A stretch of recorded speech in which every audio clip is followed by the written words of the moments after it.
गुस्ल का मसनून तरीक़ा क्या है? गुस्ल हैज़, निफास और जनाबत कैसे किया जाता है? बहुत अहम और मालूमाती वीडियो। निफास के बाद क्या गुस्ल का कोई अलग तरीक़ा है? आइए उस्ताज़ा आलिमा नुसरत फ़ातिमा बाजी से जानते हैं। जी, बाज़ ख़वातीन ये सवाल करती हैं कि बच्चा पैदा होने के बाद अगर जब ब्लीडिंग बंद हो जाए तो उसके लिए गुस्ल कैसे किया जाए। ये भी एक अजीब बात है कि हम उन चीज़ों को सीखने की कोशिश नहीं करते जो हमारे लिए आसानियाँ लाएं, जो मुश्किलात वाला रास्ता है वही इख्तियार करते हैं, और ये भी इल्म की दूरी की वजह से होता है। तो याद रखिए कि बच्चा पैदा होने के बाद कोई ऐसे नापाक नहीं हो गए कि जिसकी पाकी के लिए हमें कोई बहुत सारे लवाज़मात करने हैं, बल्कि ये उसी तरह आम नापाकी है जैसे हैज़ आता है या किसी और हालत में औरत पर गुस्ल फ़र्ज़ हो जाता है तो उसे जैसे गुस्ल करना होता है उसी तरह ये वाला भी गुस्ल करना है।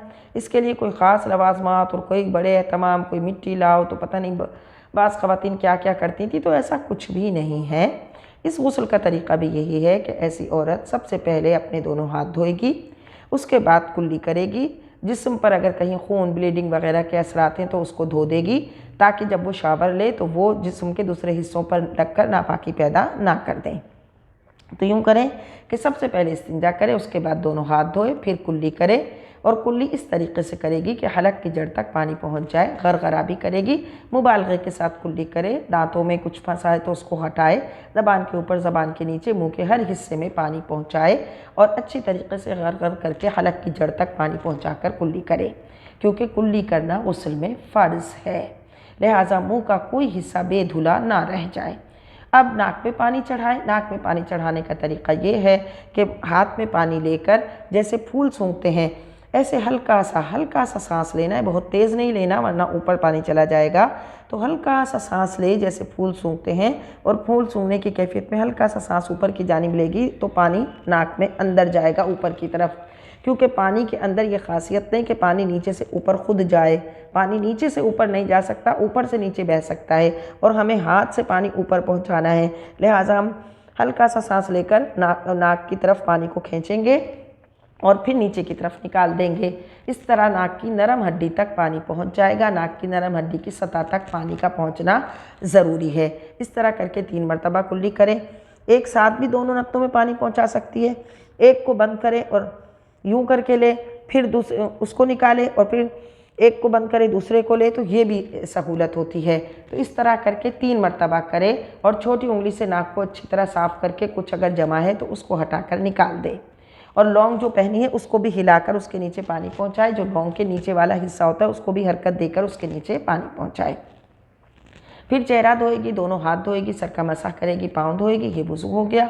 इस वज़ू में ही गुस्ल यानी कुल्ली और नाक में पानी चढ़ाना अच्छी तरह हो गया। अब जैसे अमूमन बाल धोते हैं, बाल धोएंगे कि बालों की जड़ तक पानी पहुंचाएंगे, लटके हुए बालों पर भी पानी पहुंचाएंगे।